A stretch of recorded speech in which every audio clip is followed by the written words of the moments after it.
और अब रफ्तार से देखते हैं खबरें। पूर्व पीएम डॉक्टर मनमोहन सिंह ने मोदी सरकार से चीन को जवाब देने की अपील की। कहा, जवानों का बलिदान व्यर्थ नहीं जाना चाहिए। उन्होंने कहा, शहीद कर्नल संतोष बाबू और जवानों का बलिदान व्यर्थ नहीं जाना चाहिए। शहीदों की कुर्बानी की कसौटी पर खरा उतरे सरकार। राहुल ने ट्वीट कर शहीदों को श्रद्धांजलि दी और वीडियो रिलीज की। वहीं पूर्व पीएम मनमोहन सिंह की सलाह पर राहुल गांधी ने ट्वीट कर लिखा, पूर्व प्रधानमंत्री मनमोहन सिंह जी की महत्वपूर्ण सलाह भारत की भलाई के लिए। मैं आशा करता हूं पीएम मोदी उनकी बात को विनम्रता से मानेंगे। जम्मू कश्मीर में पाकिस्तान ने सीज फायर का उल्लंघन किया। राजौरी और पुंछ जिले में पाकिस्तान की तरफ से फायरिंग की गई, जिसमें एक जवान शहीद हो गए। अनंतनाग में सेना ने आतंकियों की घेराबंदी की, मुठभेड़ जारी है। जैश ए मोहम्मद और लश्कर तैयबा दिल्ली में घुसने की फिराक में है। दिल्ली पुलिस अलर्ट पर है, जगह जगह सघन जांच की जा रही है। रक्षा मंत्री राजनाथ सिंह आज से रूस के लिए दौरे पर रवाना हुए। इससे पहले रविवार को उन्होंने तीनों सेनाओं के प्रमुखों के साथ बैठक की। रूस में रक्षा मंत्री राजनाथ सिंह कई विदेशी नेताओं से बात करेंगे, लेकिन चीन के नेताओं से बात नहीं होगी। केंद्र सरकार की ओर से चीनी सेना के खिलाफ भारतीय सेना को खुली छूट दी गई है। अगर चीनी सैनिक भारतीय सैनिकों को उकसाएंगे तो उन्हें माकूल जवाब देने के लिए सेना को प्रोटोकॉल फॉलो नहीं करना पड़ेगा। रक्षा मंत्रालय ने शीर्ष सैन्य अधिकारियों को चीन की हर कार्रवाई पर नजर रखने को कहा। एलएसी के साथ ही हवाई क्षेत्र और समुद्र में चीन की गतिविधियों पर कड़ी नजर रखने के निर्देश। रक्षा मंत्री की बैठक में एलएसी पर सैन्य नीति को अंतिम रूप दिया गया। बैठक में सीडीएस बिपिन रावत और तीनों सेना के प्रमुख शामिल हुए। लद्दाख बॉर्डर पर भारत और चीन तनाव जारी है। इस बीच दोनों देशों के बीच सैन्य स्तर की बातचीत एक बार फिर शुरू हो गई है। सरकार में सेना के लिए इमरजेंसी फंड रिलीज किया। 500 करोड़ तक की रकम खर्च करने की छूट। युद्ध जैसे हालात पर जारी होता है सरकारी फंड। तीनों सेना अपने जरूरत के हिसाब से खर्च कर सकती है। सरकार का आर्मी पोस्ट को आदेश, बॉर्डर के फॉरवर्ड पोस्ट पर जवानों की कोई कमी न हो। वहीं नो फायरिंग प्रोटोकॉल में अब बदलाव हो सकता है, फील्ड कमांडर फैसला लेंगे। अमेरिकी राष्ट्रपति डोनाल्ड ट्रंप ने कहा कि वह भारत चीन के बीच चल रहे तनाव पर नजर रखे हैं। दोनों देश एक कठिन परिस्थिति से गुजर रहे हैं। वहीं पूर्वी चंपारण में नेपाल की आर्मी ने भारत के बांध का पुनर्निर्माण रुकवाया है। नेपाली गांव के ग्रामीणों ने एसएसबी जवानों से बदसलूकी की। भारतीय लड़की से शादी के 7 साल बाद नेपाली नागरिकता दिए जाने के निर्णय का विरोध शुरू हो गया है। नेपाल सरकार के इस निर्णय के बाद बिहार के तराई क्षेत्र में जगह जगह विरोध प्रदर्शन हुआ। इस दौरान महिलाओं ने सरकार विरोधी नारे लगाए और इस कानून को वापस लेने की मांग की। सुप्रीम कोर्ट में जगन्नाथ रथ यात्रा को लेकर जारी सुनवाई के दौरान केंद्र सरकार ने कहा, कोरोना को देखते हुए बिना सार्वजनिक भागीदारी के रथ यात्रा का आयोजन किया जा सकता है। तबलीगी जमात से जुड़े विदेशी नागरिकों ने सुप्रीम कोर्ट में याचिका दाखिल कर केंद्र के फैसले को चुनौती दी। इन विदेशी तबलीगी जमातियों ने सुप्रीम कोर्ट में गृह मंत्रालय द्वारा उन्हें ब्लैकलिस्ट किए जाने वाले फैसले को चुनौती दी। पेट्रोल और डीजल की कीमतों में आज एक बार फिर बढ़ोतरी हुई। पेट्रोल 33 पैसे प्रति लीटर, डीजल 58 पैसे प्रति लीटर की कीमत में इनके इजाफा हुआ है। देश में कोरोना ने तोड़े सभी रिकॉर्ड। 24 घंटे में 14,000 नए मामले, मरीजों की कुल संख्या 4 लाख के पार। वहीं एक ही दिन में 445 लोगों की मौत। अब तक 13,699 लोगों ने जान गंवाई है। देश भर में कोरोना की टेस्टिंग बढ़ी है। 24 घंटे में 1,90,730 टेस्टिंग। दिल्ली में 3,000 कोरोना के नए मामले आए। मरीजों की संख्या 60,000 के करीब पहुंची। दिल्ली में कोरोना से एक दिन में 63 लोगों की मौत हुई। कोरोना से कुल मरने वालों की संख्या 2,175 हो गई। महाराष्ट्र में 3,870 नए केस आए। 101 लोगों की मौत हुई। राज्य में कुल केसेस 1,32,075 हो गए। अब तक 6,170 लोगों की मौत हुई है। मुंबई में कोरोना के 1,242 नए मामले आए। संक्रमितों के कुल केसेस 66,507 हो गए।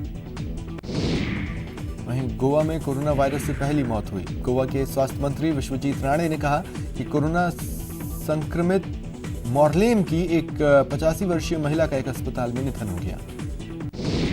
कर्नाटक के मुख्यमंत्री ने बेंगलुरु में बढ़ते मामलों को नियंत्रित करने के उपायों पर चर्चा करने के लिए आज अधिकारियों और विभागों की एक आपात बैठक बुलाई है।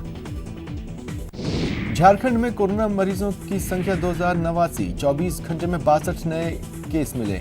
रिम्स में फिर 2 नए पॉजिटिव मिले, देवघर में 11, पूर्वी सिंहभूम में 10। मुरधरा में केसेस 15,000 के पास आ गए, 24 घंटे में 393 नए पॉजिटिव केस मिले। कोटा में 2 दिन के ब्रेक के बाद फिर आज कोरोना के आधा दर्जन नए पॉजिटिव मामले आए। इसके साथ कोटा पॉजिटिव मरीजों की संख्या 555 से बढ़कर 561 हो गई। दौसा जिला अस्पताल में पिछले करीब 3 महीने में कोरोना मरीजों के खाने पीने पर 45 लाख रुपए खर्च हो चुके हैं, लेकिन अभी तक कोरोना मरीजों पर हुए खर्च का भुगतान नहीं हुआ है। भरतपुर के कामा में एक अपराधी के पॉजिटिव आने के बाद थाने में 16 पुलिसकर्मी पॉजिटिव हो चुके हैं, जिन्हें क्वारंटीन कर दिया गया है। सवाई माधोपुर में कोरोना संक्रमित रोगियों का आंकड़ा बढ़ रहा है। सवाई माधोपुर जिले के गंगापुर सिटी उपखंड क्षेत्र में 5 और कोरोना संक्रमित रोगी पाए गए। कोटा में 13 सैंपल कलेक्शन टीमों ने 736 सैंपल लिए, जिनकी जांच की गई। एक भी कोरोना पॉजिटिव केस नहीं आने से विभाग ने राहत की सांस ली। कोटा में कोरोना योद्धा नगर निगम के सफाई कर्मचारियों का सम्मान किया गया। सीएम गहलोत ने वीडियो कॉन्फ्रेंसिंग के जरिए जागरूकता अभियान की शुरुआत की। अभियान में प्रदेश की 11,500 ग्राम पंचायतों के प्रतिनिधि शामिल हुए। यह अभियान 30 जून तक चलेगा। मुख्यमंत्री ने कोरोना के खिलाफ महाअभियान में प्रदेश के मंत्री, विधायक, ब्यूरोक्रेसी और तमाम सामाजिक संगठनों से सहयोग मांगा। अभियान से पहले सीएम गहलोत ने ट्वीट किया, लिखा, प्रदेश में चलाए जा रहे कोविड-19 जागरूकता अभियान में सभी जनप्रतिनिधियों, सामाजिक संगठनों, राज्य सेवा कर्मियों और आमजन से सक्रिय भागीदारी तथा कोरोना वॉरियर्स की भूमिका निभाने के लिए संकल्प लेने की अपील करता हूं। चूरू के नियांगली गांव में चोरों ने आंगनबाड़ी केंद्र को निशाना बनाकर सामान चुरा लिया।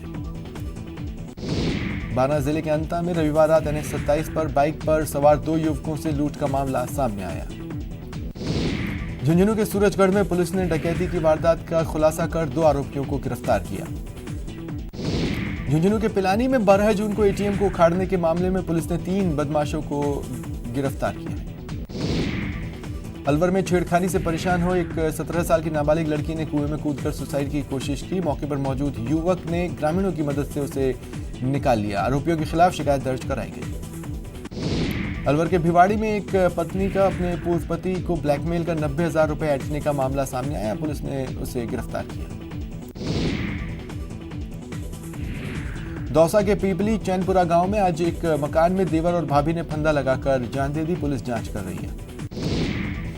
टोंक में अवैध बजरी खनन के खिलाफ बड़ी कार्रवाई। जिले की टोडा राय सिंह थाना पुलिस और SIT ने कार्रवाई कर 2000 टन बजरी के स्टॉक को JCB मशीनों की मदद से नष्ट किया। जैसलमेर में गड़ीसर तालाब में 2 कछुआ और 1 मछली मृत अवस्था में पाए गए। लगातार जानवरों की हो रही मौत से स्थानीय लोगों में रोष है। जयपुर की हरमाड़ा थाना पुलिस को बड़ी कामयाबी मिली। शातिर अपराधी दिनेश उर्फ DK को गिरफ्तार किया गया। जोधपुर के संगरिया इंडस्ट्रीज में मौजूद एक फैक्ट्री में सुबह अचानक शॉर्ट सर्किट से आग लग गई। 3 दमकल ने 1 घंटे की मशक्कत के बाद इस पर काबू पाया। टोंक में अवैध खनन के दौरान एक श्रमिक की दर्दनाक मौत हो गई। हादसा उस वक्त हुआ जब अवैध खनन कार्य के दौरान विस्फोट हो रहा था। भरतपुर में वैर राज परिवार के एक युवक ने खुद को पिस्टल से गोली मारकर जान दे दी। कोटा पुलिस ने क्रिकेट सट्टे के खिलाफ बड़ी कार्रवाई कर 2 सटोरियों को गिरफ्तार कर 23 लाख से अधिक का हिसाब और 8,000 नकद बरामद किए। बाड़मेर के कोंडरा गांव में जमीनी विवाद को लेकर 2 पक्षों में हिंसक झड़प हुई। 13 लोग घायल हुए, जिनमें 3 महिलाएं हैं। 7 की हालत नाजुक है। राजस्थान अब मादक पदार्थ तस्करों के लिए नशे का गढ़ बन चुका है। अब तक कमिश्नरेट की crime branch team NDPS act के तहत ऑपरेशन क्लीन स्वीप अभियान चलाकर 324 मामले दर्ज कर चुकी है। इनमें 399 नशे के सौदागरों को हवालात के पीछे पहुंचाया गया। वहीं अवैध शराब तस्करी जोरों पर चल रही है। राजधानी जयपुर के चंदबाजी इलाके में पुलिस ने अवैध शराब की तस्करी करने वाले गिरोह का पर्दाफाश कर 4 तस्करों को गिरफ्तार किया। चूरू में पैसों को लेकर हुए विवाद में पति ने पत्नी की हत्या कर दी। आरोपी पति ने डंडे से पीट कर पत्नी को मौत के घाट उतार दिया। डूंगरपुर जिले के धम्बोला थाना क्षेत्र में नाबालिग के साथ सामूहिक दुष्कर्म का मामला सामने आया। पुलिस ने 4 आरोपियों पर केस दर्ज कर जांच शुरू की। झालावाड़ जिले के गंगधार इलाके में व्यापारी के गोदाम से दिन दहाड़े हुई 15 लाख रुपए की चोरी का पुलिस टीम ने 48 घंटे में पर्दाफाश कर लूट की रकम बरामद की। भरतपुर के पहाड़ी थाना क्षेत्र के गांव गंगौरा में चुनाव की पुरानी रंजिश को लेकर दोनों पक्षों में विवाद हुआ। चूरू के भालेरी में विवाहिता से दुष्कर्म का मामला आया। आरोपी ने महिला का अश्लील फोटो वायरल करने की धमकी देकर 2.5 साल तक यौन शोषण किया। फिलहाल इतना ही। नमस्कार।